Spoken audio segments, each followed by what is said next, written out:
Hey, Holy Goalie and Gamer Edie, the Game Hound's back on the PAX floor, and who are we with right now? David Chateauneuf, game designer on Outlast.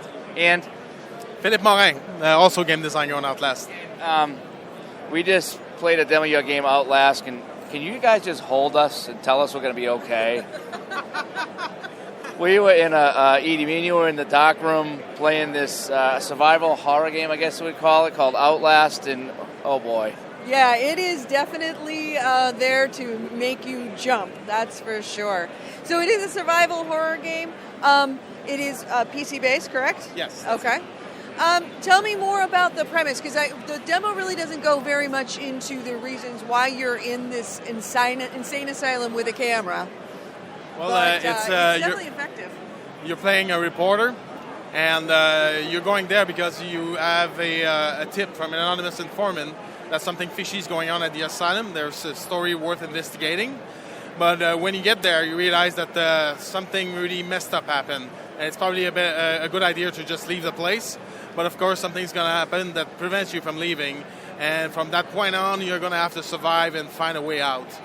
And at the same time, you're going to realize that they've been doing some crazy experiments to the patients of the asylum.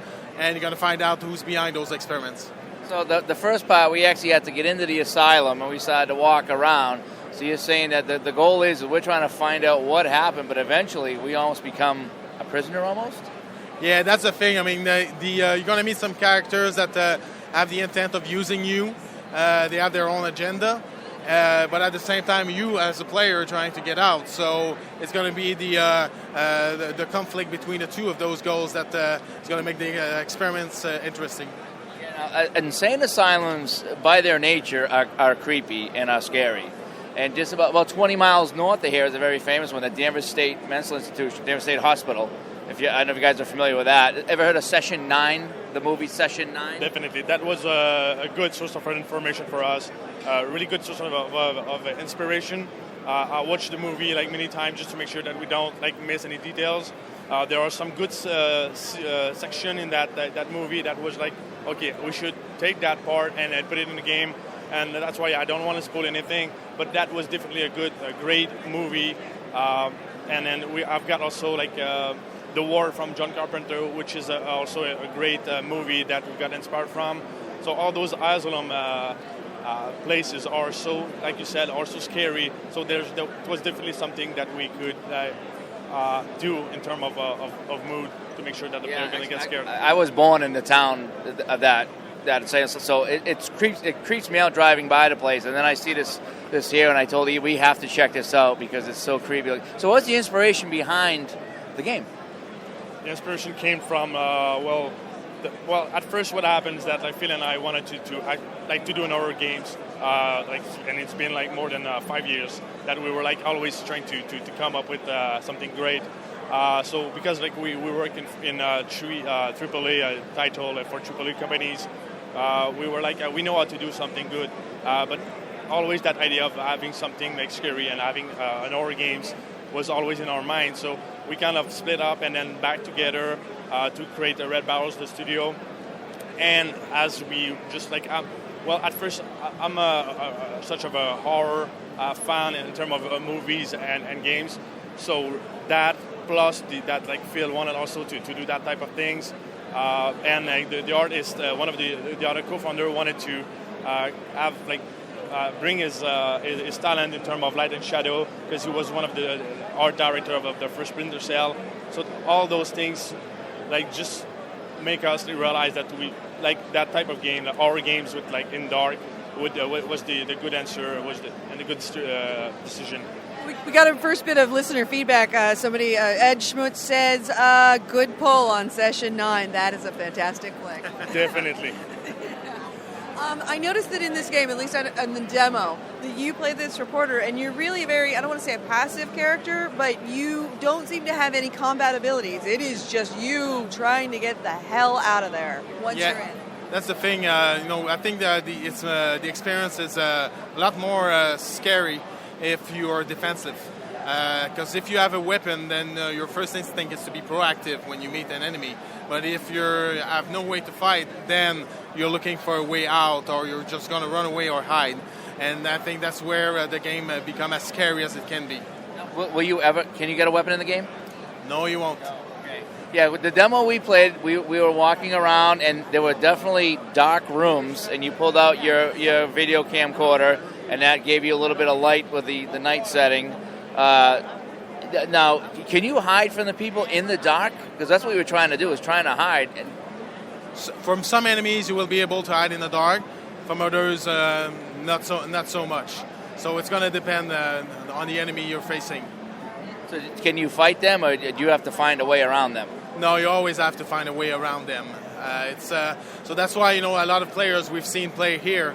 They play very cautiously. They crouch, they peek, and they're scared to move. I mean, there are some sections in there that should take them 5 seconds to go through, but it takes a couple of minutes because they go inch by inch. They're scared of what can happen in front of them. As far as gameplay, how long do you think this game might be? We're planning to do a game like around 5 hours, like something like really quite decent, because we want to really focus on the quality of the game. So we could afford to do a game like for 10 hours, but then like in terms of quality that we couldn't afford like really to do it. So like it's something around 5 hours probably that we're gonna be able to ship in terms of like AAA quality. Okay, and this is going to be PC, we said? Yeah, PC at first, and then we'll port it to whatever platform makes sense. Okay, and when are we looking for a release date and ballpark figure on price? End of summer,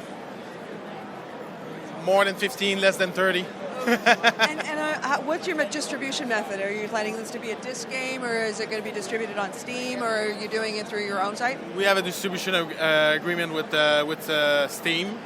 We'll see. We've been meeting a lot of interesting people here so far, so we'll see what happens in the following weeks. So you've got a really unique way of showing it, because it is obviously darkness. Has a lot to do with the suspense. Quiet has a lot to do with the suspense. You've got the really good noise-canceling headphones. You've got the booth that is darkened out with the curtains, so you can't see even the keyboard, and you're trying to play it. What is the most extreme reaction that you have seen here at PAX? On Friday, somebody smashed the cardboard on the side. Totally went out of the frame. He probably jumped and his elbow hit the cardboard, so we had to put it back in place because it was actually letting too much light in the cubicle. So that was the most intense. And of course, there's been a few swear words screamed from now and then. And you only have two positions here. Are you surprised about the reaction? Because your lines have been, we would have seen you on Friday, but your lines have been consistently, an hour to 2 hours long to go through your line. And that's a good thing, but are you surprised about the reaction? Absolutely. I mean, even I think it was Friday afternoon, we considered adding a third station. But, we're a small studio, and just building this thing here costs a lot of money, so we just couldn't afford adding a third station. But yes, it's very rewarding. Feedback is great. It's the first time we showed a game to the public in a long time, so it's very encouraging. And I think we'll be thinking of this when we do our long hours in the following months. Is there one question? Is there any puzzles you have to solve in this game, or is this? We definitely want to have add variety in the games. Like we have. Some chase sequences, some puzzle, with hubs, and then where you have to do some back and forth. We have open environment as well. So we got inspired from different games that works, and then we came up with something that has pretty much everything that the player expects in order to scare him. And how long have you been working on it, and what stage are you at right now in the completion of it? We should be alpha in 10 weeks. We've been in full production since July 2012. Before that, it took us like 18 months to get the money. But of course, we were working also during that time. But we were two designers and one artist, so we were limited in what we could do. But still, we managed to do a few environments and design stuff. But it's been only since July we've been in full production. And Red Barrels, is it still just two designers and one artist? We're 10 people now, so it's 2 animators, 2 programmers, 2 designers, and 3 artists and contractors for sound and music. Thank you so much for talking with us. And once again, when we're going to hope to see this on Steam? End of summer. End of summer. Thank you so much. Thank you so much, and good luck, guys. Thanks to you. Thanks.